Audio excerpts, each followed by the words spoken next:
The Mitten, adapted and illustrated by Jan Brett.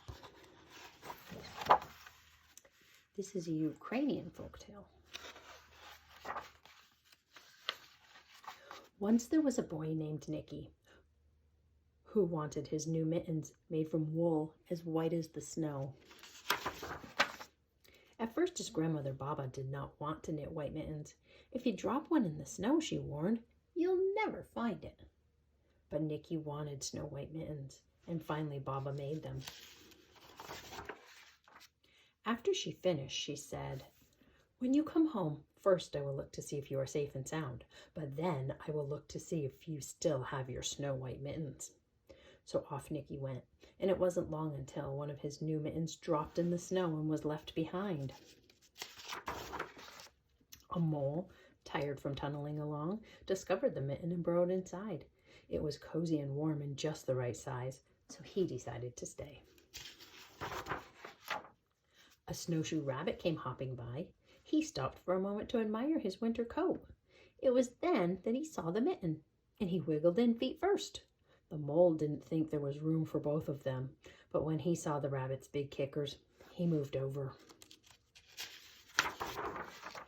Next, a hedgehog came snuffling along. Having spent the day looking under wet leaves for things to eat, he decided to move into the mitten and warm himself.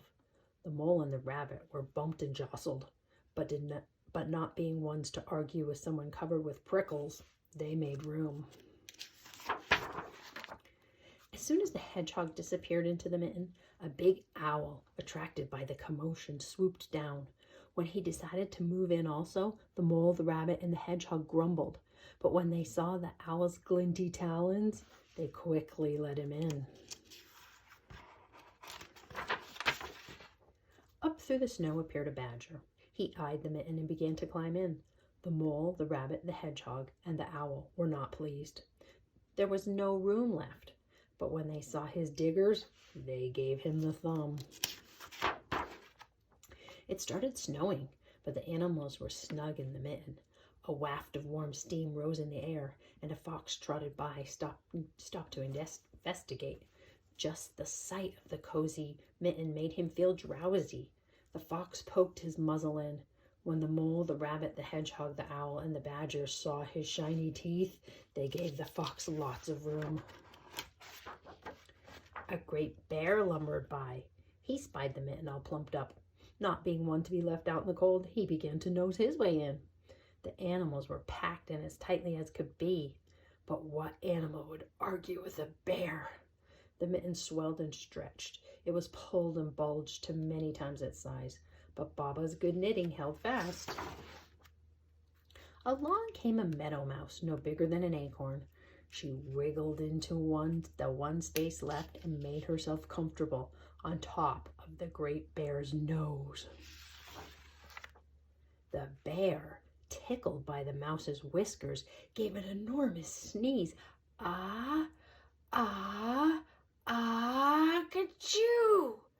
The force of the sneeze shot the mitten up into the sky and scattered the animals in all directions. On his way home, Nicky saw a white shape in the distance. It was the lost mitten, silhouetted against the sky. As he ran to catch his snow-white mitten, he saw Baba's face in the window. First she looked to see if he was safe and sound, and then she saw that he still had his new mittens.